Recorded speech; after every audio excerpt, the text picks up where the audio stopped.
Right, Ian Paisley, first and foremost, do you condemn the actions of the Loyalists before and after the 12th of July during the Drumcree standoff? Certainly not. I condemn the RUC and the so-called British Army who fueled that situation, and I blame the residents of the Garvaki Road for not compromising.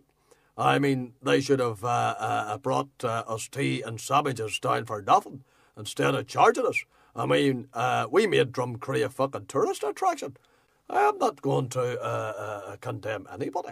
Right, well, do you not condemn the Loyalists rioting and looting? I certainly do not. Right, well, do you not think that the Loyalists started it, or was it started by Nationalists? Well, Jerry Adams, you answer that. Well, it was started, obviously, by Loyalists.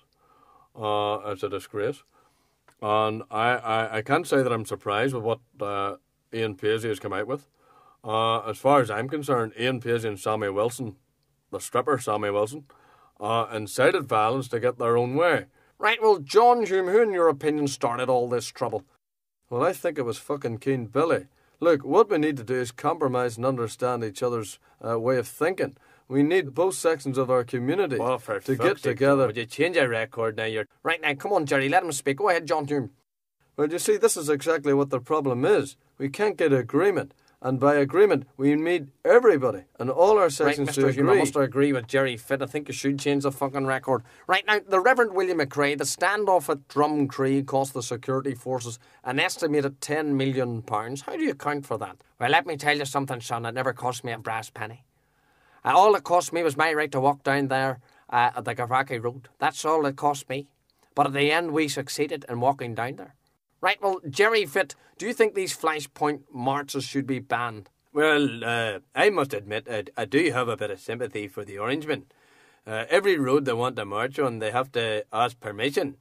I mean, what happens if an Orangeman wants to go down and buy a pint of milk at a shop, and it's up at the Catholic end of the town?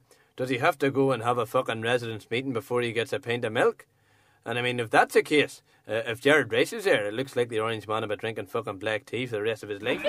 Dick Spring, what can we do to prevent these Flashpoint marches and parades? Well, I think the people in Northern Ireland will have to negotiate the right to march wherever they want. What has it got to do with you, Dickie? This is not your concern or your business. So why don't you get out of Ulster, get on an Ulster bus and go down to Dublin where you belong? Right, now, come on. Jerry Adams, do you think the Orangemen will get something sorted out for next year's marching season? Not unless Hoover's giving away free flights in July. I can't see it being resolved. They wouldn't like it. Now, let me put it to them. They wouldn't like it if the Republicans were to march down the Newtonard Road. Well, I don't know about that, Mr. Adams.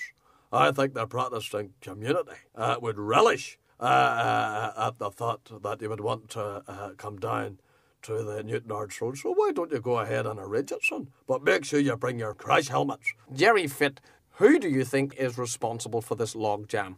Well, I think the RUC and their heavy-handed ways towards people. I mean, the RUC are best.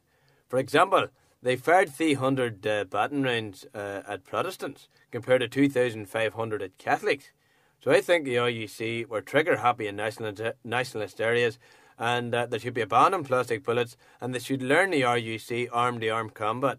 Jerry Adams, would that be your sentiments? Well, for the first time, Jerry Fitt's got something right. The RUC should fight arm-to-arm and man-to-man, but they don't. Right, but the nationalists, Jerry Adams, weren't exactly fighting bare-fisted either. I mean, I saw one particular gentleman with a baseball bat in his hands. But that particular fellow was playing a game in the park. On what? How to take an RUC man's head off his fucking shoulders? Well, that's the name of the game. Sir Patrick Mayhew, do you not accept, along with the British government, the blame for overturning a serious decision on letting the Orangemen walk down the Garvaki Road? No, we do not make any apologies for mass disruption, injury, destruction or intimidation. That was the fault of the RUC.